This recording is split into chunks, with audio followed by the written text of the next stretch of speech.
Welcome. My name is Swarna and I work at Global School Leaders, an organization focused on the professional development of school leaders around the world. Thank you for engaging with these videos in our teaching and learning series.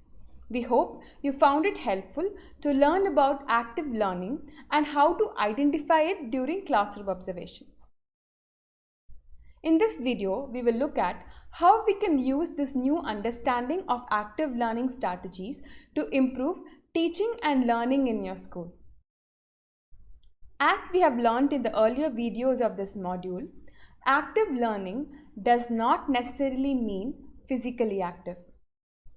There are three things to look for in any lesson that tell us whether or not students are actively engaged in learning: thinking, practice, and assessments. Are the students being allowed to think for themselves? Are they allowed opportunities to practice what they have learned? And are they given an opportunity to demonstrate their understanding? These are the big three that we need to look for in any lesson, whether it's a short classroom walkthrough or a complete lesson observation. In this video, we will focus only on classroom walkthroughs. Classroom walkthroughs are much shorter than a complete lesson observation. Normally, we would spend about 10 to 15 minutes in each classroom, allowing us to see a number of classrooms in limited time. If this is your first time doing classroom walkthroughs, we recommend only focusing on active learning strategies. As you become familiar with the process, you can then shift your focus to things other than active learning like behavioral management, lesson plans, or any other focus areas that you want to prioritize. Now, as we begin to think about building our practice, let's go back to the three-step process of doing walkthroughs we learned in our last practice video: purpose, recording, and feedback.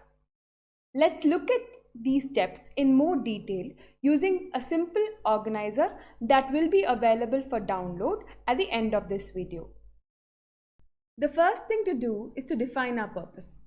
Because we have limited time in each classroom, it's important to know beforehand which classrooms will we be targeting today based on the total time available.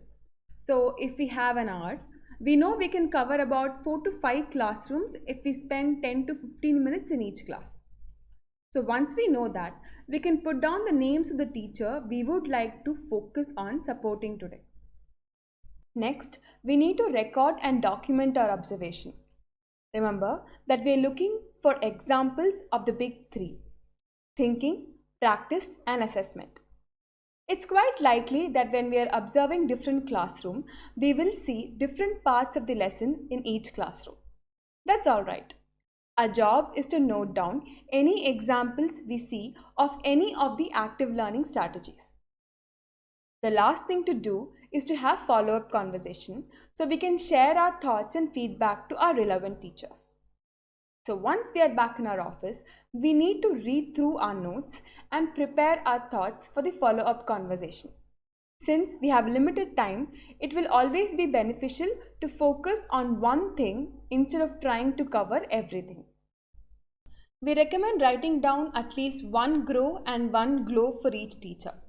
One active learning strategy you observe them doing well, and one active learning strategy that they can try in future lessons. It's important to try and have the feedback conversation on the same day while everything is still fresh in our minds.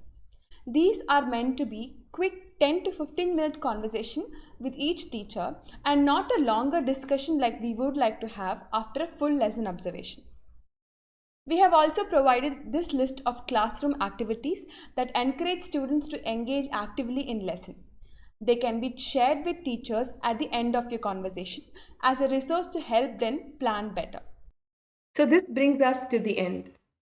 To begin your practice, do a short classroom walkthrough focused on active learning and share your notes with us. In the next practice video, we will look at the three elements of active learning in more detail.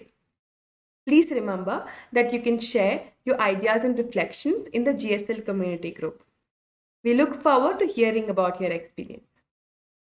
Thank you for watching.